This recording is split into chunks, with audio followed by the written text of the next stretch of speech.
नमस्कार भक्तजनों, माँ शब्द ही मानो हमें आनंद, सुकून और सुरक्षा का एहसास करा देता है। अब ऐसे में अगर बात उस माँ की हो जिसे ने पूरी सृष्टि को ही बनाया और सुरक्षा प्रदान की हो, कर रही हो, तो ऐसे में उस माँ के बारे में जानने की लालसा और अधिक बढ़ जाती है। पौराणिक कथाओं में वर्णित है कि माता दुर्गा भगवान शिव की पत्नी दुर्गा है और जिन ज्योतिर्लिंगों में देवी दुर्गा की स्थापना भी की जाती है, उस पीठ को सिद्धपीठ कहते हैं। वहाँ किए गए सभी संकल्प पूर्ण होते हैं। माता का देवी दुर्गा नाम दुर्गम नामक महान दैत्य का वध करने के कारण पड़ा था। वैसे इन्हें और 108 नामों से जाना जाता है, जिसमें से कुछ नाम स्क्रीन पर है। इस पर्व को नवरात्रि भी कहा जाता है। अब हम नवरात्रि से जुड़ी कहानी को जानते हैं कि आखिर कब इस पर्व की शुरुआत हुई थी।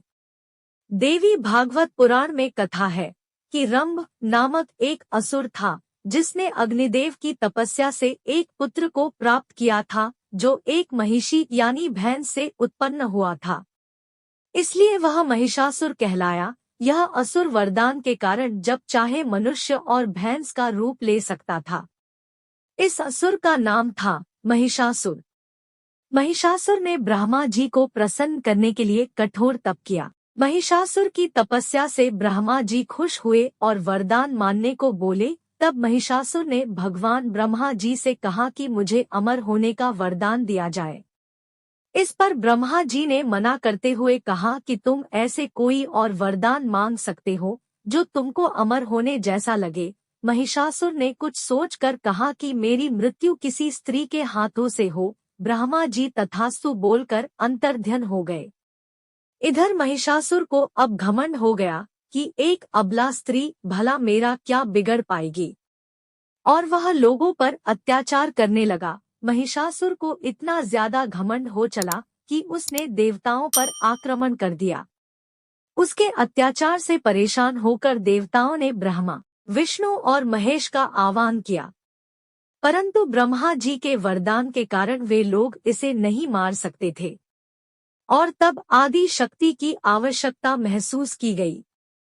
इस तरह ब्रह्मा, विष्णु और महेश ने आदि शक्ति का आह्वान किया। इन देवताओं के आह्वान पर माँ आदिशक्ति देवी दुर्गा के रूप में प्रकट हुई। माँ का यह स्वरूप अत्यंत तेजमयी और शक्ति स्वरूपा माना गया है। माँ के मस्तक पर अर्धचंद्र के आकार का घंटा शोभित है। अगली कड़ी में हम माता दुर्गा के 9 रूपों के बारे में जानेंगे।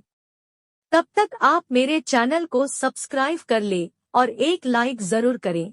जय माता दी। देवी ने महिषासुर को युद्ध के लिए ललकारा। देवी और महिषासुर में 9 दिनों तक महायुद्ध हुआ। महिषासुर को अपने अंत समय में माता दुर्गा की शक्ति का एहसास हो गया और उस असुर ने देवी से प्रार्थना की, हे माता, आपके हाथों मेरा वध हो और मुझे मुक्ति मिले। मैं आपकी शरणागत हूँ।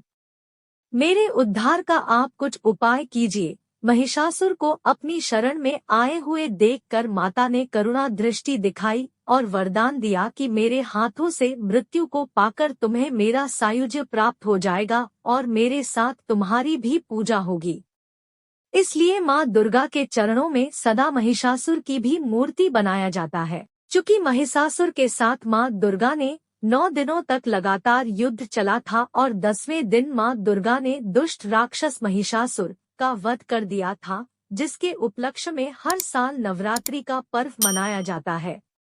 इसमें युद्ध के दौरान हर दिनों अर्थात 9 दिनों के लिए माता दुर्गा की अलग अलग रूपों की पूजा की जाती है। जय माता दी। ऐसी ही और वीडियोस देखने के लिए हमारे चैनल को सब्सक्राइब करें।